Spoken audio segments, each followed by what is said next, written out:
Louange trinitaire, jour 2 du mois. Première partie. Louange à Dieu, le Père.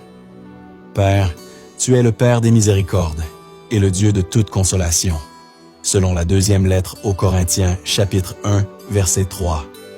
Nous te louons et nous t'adorons. Tu es le Seigneur, le Dieu tendre et miséricordieux, lent à la colère, plein d'amour et de vérité, selon le livre de l'Exode, chapitre 34, verset 6. Nous te louons et nous t'adorons. Père, tu es le Créateur de l'univers, selon le livre de l'Apocalypse, chapitre 4, verset 11. Oui, Père, tu es digne, Seigneur notre Dieu, de recevoir la gloire, l'honneur et la puissance. C'est toi qui créas l'univers. Tu as voulu qu'il soit, il fut créé. Nous te louons et nous t'adorons. Tu es celui qui a créé l'homme et la femme à ton image et à ta ressemblance. Selon le livre de la Genèse, chapitre 1, verset 26. Nous te louons et nous t'adorons. Père, tu es le Père, de qui toute paternité au ciel et sur la terre tient son nom, le Père de Jésus, de la Sainte Vierge Marie et de Saint Joseph, selon la lettre aux Éphésiens, chapitre 3, versets 14 à 15. Nous te louons et nous t'adorons. Tu es le Dieu d'Abraham, le Dieu d'Isaac et le Dieu de Jacob, selon le livre de l'Exode, chapitre 3, verset 6. Nous te louons et nous t'adorons. Père, tu es le Dieu d'Élie et d'Élisée qui répond par le feu, le Dieu qui est un feu dévorant. Nous te louons et nous t'adorons. La lettre aux Hébreux, chapitre 12, verset 29, dit « Car notre Dieu est un feu dévorant. Tu es le Dieu puissant, le Dieu tout-puissant, El Shaddai, nous te louons et nous t'adorons. » Le livre de l'Exode, chapitre 6, verset 3, dit « Je suis apparu à Abraham, à Isaac et à Jacob, comme le Dieu puissant. » Tendre. Père, tu es le Très-Haut. Selon l'Évangile de Luc, chapitre 1, verset 35. Nous te louons et nous t'adorons. Tu es le Dieu saint, nous te louons et nous t'adorons. Le livre de l'Apocalypse, chapitre 4, verset 8, dit « Les quatre vivants ont chacun 6 ailes, avec des yeux innombrables tout autour et au-dedans. Jour et nuit, ils ne cessent de dire « Saint, Saint, Saint, le Seigneur Dieu, le souverain de l'univers, celui qui était, qui est et qui vient. » Père, tu es le Dieu vivant. Selon l'Évangile de Matthieu, chapitre 16, verset 16, nous te louons et nous t'adorons. Deuxième partie, louange à Jésus. Jésus, tu es notre médecin. Nous te louons et nous t'adorons. L'Évangile de Matthieu, chapitre 8, versets 16 à 17 dit « Le soir venu, on présenta à Jésus beaucoup de possédés. D'une parole, il expulsa les esprits, et tous ceux qui étaient atteints d'un mal, il les guérit, pour que soit accomplie la parole prononcée par le prophète Isaïe. Il a pris nos infirmités et s'est chargé de nos maladies. Tu es notre berger. Nous te louons et nous t'adorons. » L'Évangile de Jean, chapitre 10, verset 11, dit « Moi, je suis le bon pasteur, le vrai berger, qui donne sa vie pour ses brebis. » Jésus, tu es l'Emmanuel. Nous te louons et nous t'adorons.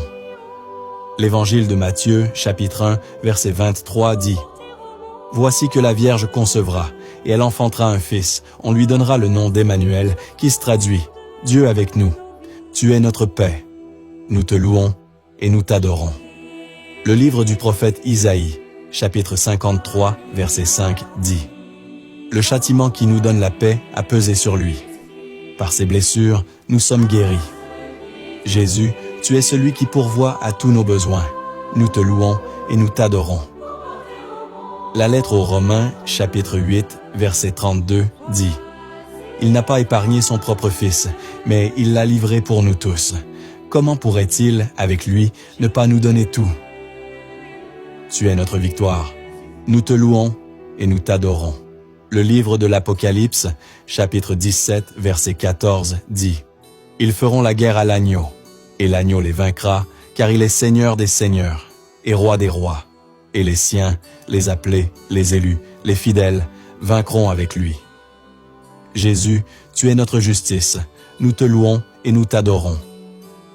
La lettre aux Romains, chapitre 5, versets 9 et 19 dit À plus forte raison, maintenant que le sang du Christ nous a fait devenir des justes, serons-nous sauvés par lui de la colère de Dieu.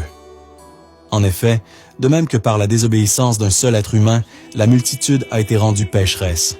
De même par l'obéissance d'un seul, la multitude sera-t-elle rendue juste. Troisième partie. Louer, adorer et rentrer en communion avec le Saint-Esprit. Saint-Esprit, tu es la promesse du Père et de Jésus. Nous te louons et nous t'adorons. Le livre du prophète Ézéchiel, chapitre 36, verset 27, dit « Je mettrai en vous mon esprit, je ferai que vous marchiez selon mes lois, que vous gardiez mes préceptes et leur soyez fidèles. » Tu es une personne divine qui a une volonté, nous te louons et nous t'adorons.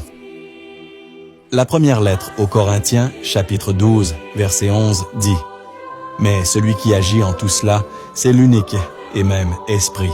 Il distribue ses dons, comme il le veut, à chacun en particulier. » Saint-Esprit, tu es l'Esprit aux différents noms, l'Esprit de Dieu. Nous te louons et nous t'adorons. La lettre aux Romains, chapitre 8, verset 9, dit « L'Esprit de Dieu habite en vous. » Ce jour, je loue, j'honore, j'adore, je désire et j'aime de tout mon cœur le Saint-Esprit, Esprit de Dieu, selon la lettre aux Romains, chapitre 8, verset 9. Viens, Saint-Esprit. Saint-Esprit, je m'attends à toi tout au long de cette journée et toute ma vie. Je déclare que tu es déjà présent ici et je te dis, bienvenue Saint-Esprit. Je te fais confiance, Saint-Esprit. Je t'aime, Saint-Esprit. J'ai besoin de toi, Saint-Esprit. Aide-moi, Saint-Esprit, tout au long de cette journée et tout au long de ma vie. Tu es l'Esprit à l'œuvre dans la vie de Jésus. Et en nous aujourd'hui, l'Esprit de révélation à l'œuvre dans la vie de Siméon lors de la présentation de Jésus au Temple. Nous te louons et nous t'adorons. L'Évangile de Luc, chapitre 2, versets 25 à 32 dit « Sous l'action de l'Esprit, Siméon vint au Temple.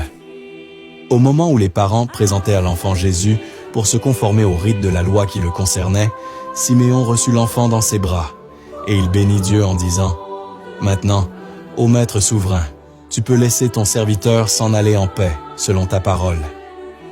Car mes yeux ont vu le salut que tu préparais à la face des peuples, lumière qui se révèle aux nations, et donne gloire à ton peuple Israël.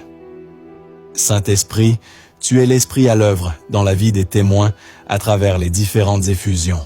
L'Esprit à l'œuvre à l'effusion de Bessalel. Nous te louons et nous t'adorons. » Le livre de l'Exode, chapitre 31, versets 1 à 3, dit « Le Seigneur parla à Moïse. Il dit, « Vois, j'ai appelé par son nom Bessalel, fils d'Ouri, fils de Our, de la tribu de Juda. Je l'ai rempli de l'Esprit de Dieu pour qu'il possède la sagesse, l'intelligence, la connaissance et le savoir-faire pour toutes sortes de travaux. Ce jour, je confesse de ma bouche que c'est l'Esprit Saint qui était à l'œuvre dans la vie de Bessalel qui descend sur moi aujourd'hui. Oui, je suis rempli et revêtu de la puissance du Saint-Esprit. Tu es l'Esprit à l'œuvre dans l'Église à travers de multiples fonctions. C'est en toi, Saint-Esprit, que nous sommes baptisés dans le feu. Nous te louons et nous t'adorons. » L'Évangile de Luc, chapitre 3, verset 16, dit que Jean s'adressa alors à tous. « Moi, je vous baptise avec de l'eau, mais il vient celui qui est plus fort que moi. Je ne suis pas digne de dénouer la courroie de ses sandales. Lui vous baptisera dans l'Esprit Saint et le feu.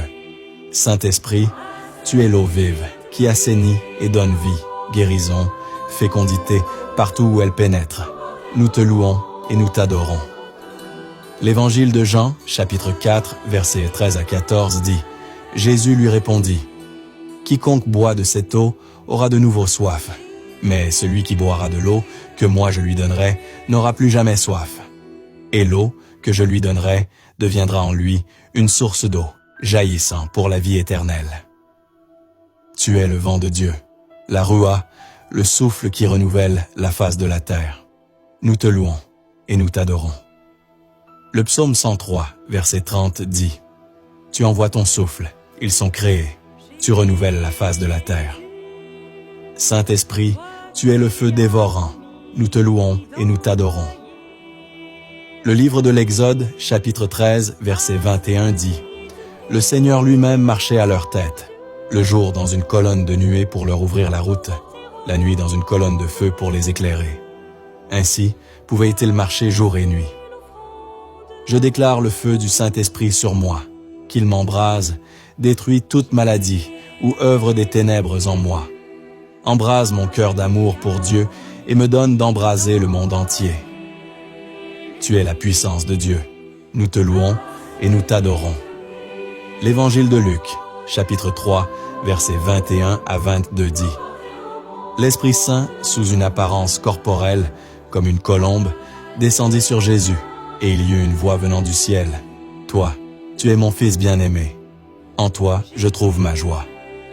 Et dans l'Évangile de Luc, chapitre 4, versets 1, 14, puis 18 à 19, il est écrit: Jésus, rempli d'Esprit Saint, quitta les bords du Jourdain. Dans l'Esprit, il fut conduit à travers le désert. Jésus, revêtu de la puissance de l'Esprit, retourna en Galilée, et sa renommée se répandit dans tout le pays d'alentour. L'Esprit du Seigneur est sur moi, parce que le Seigneur m'a consacré par l'onction. Il m'a envoyé porter la bonne nouvelle aux pauvres, annoncer aux captifs leur libération, et aux aveugles qu'ils retrouveront la vue, remettre en liberté les opprimés, annoncer une année favorable accordée par le Seigneur. Saint-Esprit, tu es l'onction, nous te louons et nous t'adorons. Le livre du Lévitique, chapitre 8, verset 30 dit: Moïse prit ensuite un peu de l'huile d'onction et un peu du sang qui était sur l'autel. Il en aspergea Aaron et ses vêtements, ses fils et leurs vêtements. Tu es l'amour, l'amour entre le Père et le Fils. Tu es celui qui répand dans mon cœur l'amour de Dieu, selon la lettre aux Romains, chapitre 5, verset 5. Nous te louons et nous t'adorons. Quatrième partie, promesse divine du jour 2. Promesse numéro 1. Dieu, tu as dit que tu oins d'huile ma tête et que ma coupe déborde. Le psaume 22, verset 5 dit: Tu oins d'huile ma tête et ma coupe déborde. Promesse numéro 2. Dieu, tu as dit que tu me bénis. Le psaume 66, versets 7 et 8 dit: Notre Dieu nous bénit. Que Dieu nous bénisse et que la terre tout entière l'adore. Promesse numéro 3. Dieu, tu as dit que ce qui est impossible aux hommes est possible à Dieu. L'Évangile de Luc, chapitre 18, verset 27 dit: Ce qui est impossible aux hommes est possible à Dieu. Promesse numéro 4. Dieu, tu as dit que tu combattras pour moi. Le livre de l'Exode, chapitre 14, verset 14 dit: Le Seigneur combattra pour vous, et vous, vous n'aurez rien à faire. Promesse numéro 5. Dieu, tu as dit que tu es Yahweh Jireh, le Seigneur qui pourvoit à tous mes besoins. Le livre de la Genèse, chapitre 22, verset 14 dit: Abraham donna à ce lieu le nom de Jéhovah Jireh. C'est pourquoi l'on dit aujourd'hui: À la montagne de l'Éternel, il sera pourvu. Promesse numéro 6. Dieu, tu as dit qu'en Jésus, toute malédiction se change pour moi en bénédiction. En Jésus, par ses meurtrissures, je suis guéri de toute maladie et de toute infirmité. La lettre aux Galates, chapitre 3, versets 13 à 14 dit: Quant à cette malédiction de la loi, le Christ nous en a racheté en devenant pour nous objet de malédiction. Car il est écrit: Il est maudit, celui qui est pendu au bois du supplice. Tout cela pour que la bénédiction d'Abraham s'étende aux nations païennes dans le Christ Jésus et que nous recevions, par la foi, l'Esprit qui a été promis. Promesse numéro 7. Dieu, tu as dit que tu répands l'Esprit Saint sur nous en abondance par Jésus-Christ notre Sauveur.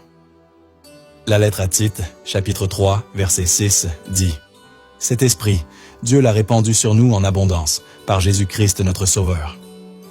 Promesse numéro 8. Dieu, tu as dit que mieux vaut se marier que de brûler de désir. C'est pourquoi tu as prévu pour moi une épouse ou un époux. Merci Seigneur, toi qui m'as permis de rencontrer mon époux ou mon épouse. Merci Seigneur de bénir encore aujourd'hui notre mariage et toute notre famille. La première lettre aux Corinthiens, chapitre 7, versets 2 et 9 dit: Cependant, étant donné les occasions de débauche, que chacun ait sa femme à lui, et que chacune ait son propre mari. Mais s'ils ne peuvent pas se maîtriser, qu'ils se marient, car mieux vaut se marier que brûler de désir. Promesse numéro 9. Dieu, tu m'appelles à rejeter le péché et à vivre dans la sainteté, selon la première lettre aux Thessaloniciens, chapitre 4, verset 7. Tu me dis, tu seras saint, car moi, je suis saint, selon la première lettre de Pierre, chapitre 1, versets 14 à 16. Je dis oui à ton projet de sainteté pour moi. La première lettre aux Thessaloniciens, chapitre 4, verset 7, dit « En effet, Dieu nous a appelés, non pas pour que nous restions dans l'impureté, mais pour que nous vivions dans la sainteté.